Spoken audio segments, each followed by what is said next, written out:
मौसम तक चैनल आप देख रहे हैं। मैं हूं देवेंद्र त्रिपाठी। स्वागत है आपका नेशनल वेदर बुलेटिन में। बात इस वीडियो में 11 मई के संपूर्ण भारत के मौसम की। दोस्तों, साइक्लोनिक स्टॉर्म बंगाल की खाड़ी में बन रहा है और भारत पर इसका डायरेक्ट या इनडायरेक्ट असर कैसे पड़ेगा, ये मैं आपको अलग अलग तस्वीरों के माध्यम से, अलग अलग ग्राफिक्स के माध्यम से दिखाने का प्रयास करूंगा। फिलहाल आप इस तस्वीर में देख सकते हैं, ये ताज़ा स्थिति है और ये सिस्टम डिप्रेशन, डीप डिप्रेशन की इंटेंसिटी में आ चुका है। आज रात में ही ये साइक्लोनिक स्टॉर्म बन जाएगा, आगे बढ़ेगा और आगे बढ़ते हुए म्यांमार की तरफ जाएगा। इसका अपडेट एक वीडियो में डाला है न्यूज़ मीडिया मंच पर भी और इस चैनल पर भी, आप देख सकते हैं उसमें डिटेल में। फिलहाल इस सिस्टम के प्रभाव से, ये सिस्टम यहाँ पर नहीं है, सिस्टम है ये जो अंडमान व निकोबार द्वीप समूह इसके आसपास, लेकिन इसके प्रभाव से साउथ पेनिनसुलर रीजन पर और साथ ही साथ ये पूर्वोत्तर भारत में और पश्चिम बंगाल में गंगीय क्षेत्रों पर, ओडिशा में इन भागों में बादल पहुंचने लगे हैं। लेकिन उत्तर भारत के भागों पर और यहां तक कि मध्य भारत के तमाम इलाकों पर अभी कोई सिस्टम नहीं है, किसी सिस्टम का असर यहां पर नहीं है।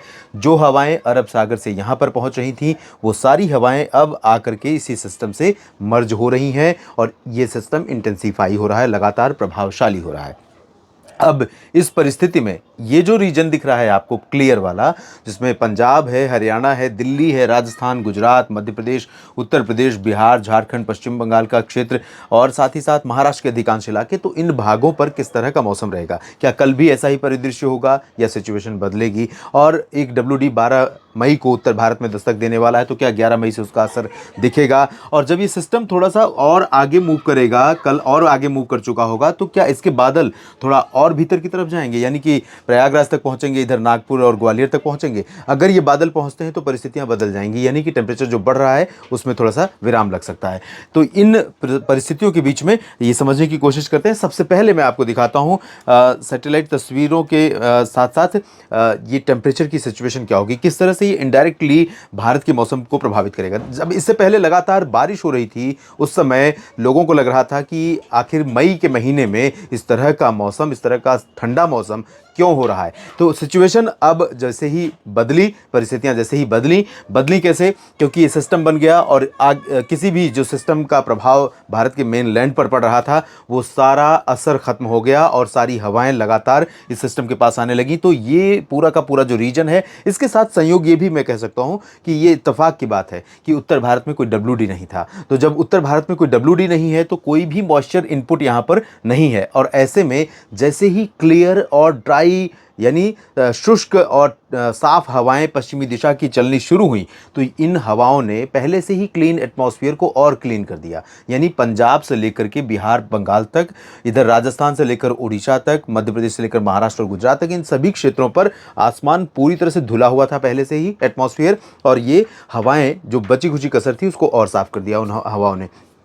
इसका प्रभाव ये हुआ कि जो धूप है उसका असर ज़मीन पर, धरती पर बहुत ज़्यादा आने लगा और अचानक बेतहाशा गर्मी पड़ने लगी। यहाँ पर आप देख सकते हैं, ये 45 डिग्री सेल्सियस तापमान दिख रहा है गुजरात में, जो एक्सट्रीमली हीट कंडीशन पूरे भारत में यहाँ पर दिख रही है। और इसके अलावा न सिर्फ गुजरात में, बल्कि इससे सटे हुए राजस्थान के क्षेत्रों पर आप देख सकते हैं, इससे सटे हुए महाराष्ट्र के क्षेत्रों पर देख सकते हैं, ओडिशा और झारखंड के क्षेत्रों पर, मध्य प्रदेश में, महाराष्ट्र के तमाम इलाकों में, और पंजाब, हरियाणा, दिल्ली, साथ ही साथ उत्तर प्रदेश से लेकर बिहार तक। हालांकि यहाँ पर गनीमत रहेगी, यहाँ पर हो सकता है कि 40-41 डिग्री सेल्सियस ही तापमान रहे। 38 दिख रहा है, लेकिन ये ज़्यादा रहेगा, 38 से ज़्यादा रहेगा तापमान। लेकिन गुजरात में तपाने वाली, झुलसाने वाली गर्मी होने वाली है। तो ये है इस साइक्लोन का असर, ये सीधा असर, सीधा कारण यही है। अदरवाइज अगर ये सिस्टम नहीं फॉर्म हुआ होता, तो जो कंटिन्यूटी, निरंतरता अरब सागर से हवाओं की बनी हुई थी, आर्द्रता लेकर के वो यहाँ लैंड रीजन पर पहुंच रही होती नीचे सतह पर, और यहाँ पर मॉइस्चर रहता, तो थोड़े बहुत बादल, थोड़ी बहुत वर्षा, ये गतिविधियाँ जारी रहती हैं और इस तरह से बेतहाशा तापमान ऊपर नहीं जाता। लेकिन अब ये हुआ है और इन परिस्थितियों के बीच में अब बारिश की संभावनाओं की भी बात कर लेते हैं कि कौन कौन से राज्य हो सकते हैं जहाँ पर बारिश होगी, कहाँ पर बादल आ सकते हैं। आपको मैं सबसे पहले बता दूँ बादलों के बारे में। पूर्वोत्तर भारत में ये पूरा का पूरा जो हिस्सा है, ये जैसे आपने देखा आज इस तरह से कवर हो रहा था, तो ऐसे ही कवर होगा और कल ये दायरा थोड़ा सा पश्चिम बंगाल में और ऊपर की तरफ बढ़ेगा। दुमका, देवघर माफ कीजिएगा, रांची जमशेदपुर तक बादल पहुंच सकते हैं। केंदुझार, राउरकेला और भद्रक, बालासोर, इन सभी भागों में बादल पहुंच सकते हैं। रायपुर और सुकमा, दंतेवाड़ा, साथ ही साथ चंद्रपुर, रामागुंडम तक बादल पहुंच सकते हैं इसी सिस्टम के प्रभाव से। लेकिन ये जो बादल होंगे ये बारिश वाले बादल नहीं होंगे, तो इससे आप उम्मीद करें कि तूफान आगे बढ़ रहा है तो यहाँ पर बारिश दे देगा, लेकिन ऐसा नहीं होगा। हवाओं का रुख बदल जाएगा, रुख ऑलरेडी बदल चुका है, अब पूर्वी हवाएं चलने लगी हैं। तो इस, क्योंकि एंटी क्लॉकवाइज होते हैं सिस्टम, तो एंटी क्लॉकवाइज इस तरह से घूम रहा है, इस तरह से, और ये हवाएं यहाँ पर थ्रो कर रहा है। तो हवाएं जब थ्रो करेगा तो इस हवाओं की स्पीड बढ़ जाएगी, पूर्वी हवाएं चलेंगी।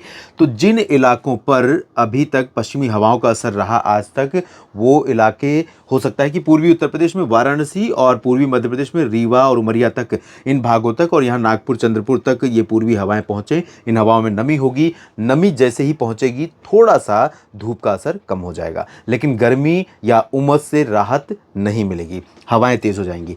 तो ये स्थिति रहेगी इस सिस्टम के प्रभाव से, और 24 घंटों के बाद परिस्थितियां और ज़्यादा जटिल हो जाएंगी। और अब आइए समझते हैं बारिश की संभावनाएं कहाँ कहाँ पर दिख रही हैं। दक्षिण भारत से शुरुआत करेंगे, जहां पर सबसे ज़्यादा बारिश होने की संभावना है। यहाँ पर आंतरिक और दक्षिणी आंतरिक कर्नाटक के तमाम इलाकों में और केरल में, साथ ही साथ कुछ आंतरिक हिस्से तमिलनाडु के ऐसे होंगे, सेलम, मदुरई, कोयम्बटूर, इन भागों में कई जगहों पर हल्की से मध्यम, कुछ स्थानों पर तेज वर्षा हो सकती है। कोस्टल तमिलनाडु और तटीय आंध्र प्रदेश की रायलसीमा, इन भागों पर बादल थोड़ा सा ज़्यादा छाएंगे। यहाँ पर हवाओं की रफ्तार भी तेज़ होगी, लगभग 25-30 किलोमीटर या 35 किलोमीटर तक प्रति घंटे की रफ्तार से हवाएं चल सकती हैं, और क्लाउडिंग भी थोड़ा सा बढ़ सकती है। ऐसा लग सकता है कुछ समय के लिए कि बिल्कुल अंधेरा है और बिल्कुल असर हो सकता है, बारिश हो सकती है इस तूफान के असर के चलते। लेकिन उम्मीदें यहाँ तटीय इलाकों पर बारिश की बहुत कम है, हालांकि रूल आउट नहीं कर सकता हूं मैं, सिचुएशन फेवरेबल बन सकती है किसी भी समय पर थोड़ी बहुत वर्षा के लिए। उत्तरी आंतरिक कर्नाटक, तेलंगाना, उत्तरी तटीय आंध्र प्रदेश में भी बादल रहेंगे, लेकिन यहां पर बारिश की संभावनाएं बिल्कुल कम नजर आ रही हैं अगले 24 घंटों के लिए।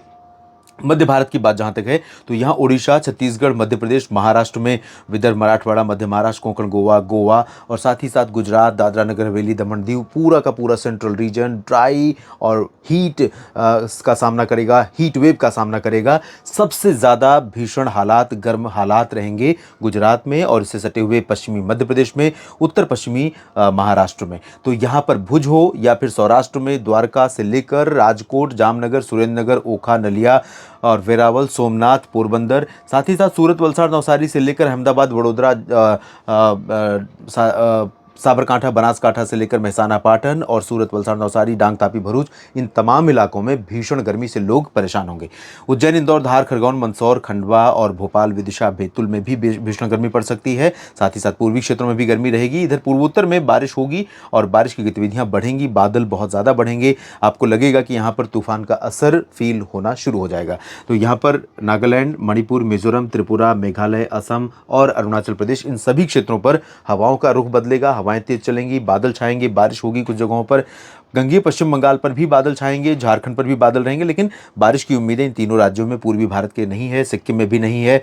दरभंगा हो, पटना, भागलपुर, किशनगंज, अररिया, पूर्णिया, खगड़िया, गया, बक्सर, कैमूर, साथ ही साथ सीवान, गोपालगंज से लेकर चंपारण, इन सभी भागों में ड्राई वेदर रहेगा। रांची, जमशेदपुर में भी ड्राई वेदर रहेगा। उत्तर प्रदेश में पूरब से लेकर सोनभद्र, मिर्जापुर, वाराणसी, भदोही, प्रयागराज, अयोध्या और गोरखपुर, लखनऊ, कानपुर से लेकर झांसी, ललितपुर समेत बरेली, शाहजहांपुर, अलीगढ़, आगरा, मथुरा, मेरठ, गाजियाबाद, गौतम बुद्ध नगर, बुलंदशहर, सहारनपुर, इन सभी भागों में ड्राई वेदर रहेगा। राजस्थान में भी शुष्क मौसम रहेगा, गर्मी प्रचंड रहेगी। दिल्ली, एनसीआर, हरियाणा, पंजाब में भी शुष्क मौसम के साथ भीषण गर्मी का सामना लोगों को करना पड़ेगा और उत्तर भारत के पहाड़ी क्षेत्रों में भी शुष्क मौसम की ही उम्मीदें हैं। 24 घंटों के बाद 12 मई को जब एक WD पहुंचेगा तब परिस्थितियां बदलेंगी, बादल यहां से बढ़ने शुरू होंगे। लेकिन आपको बता दूं कि कल भी 11 मई को भी पंजाब और हरियाणा के कुछ हिस्सों में थोड़े बहुत बादल दोपहर के बाद आ सकते हैं, 12-1 बजे के बाद आने शुरू हो सकते हैं और इसी तरह से पश्चिम की दिशा से आएंगे क्योंकि WD के साथ मूव कर रहे होंगे।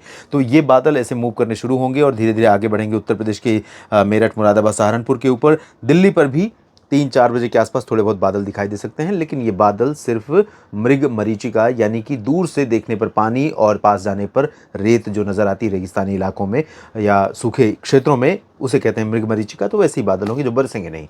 फिलहाल इस वीडियो में इतना ही। लगातार जुड़े रहिए मौसम तक चैनल और न्यूज़ मीडिया मंच के साथ। धन्यवाद।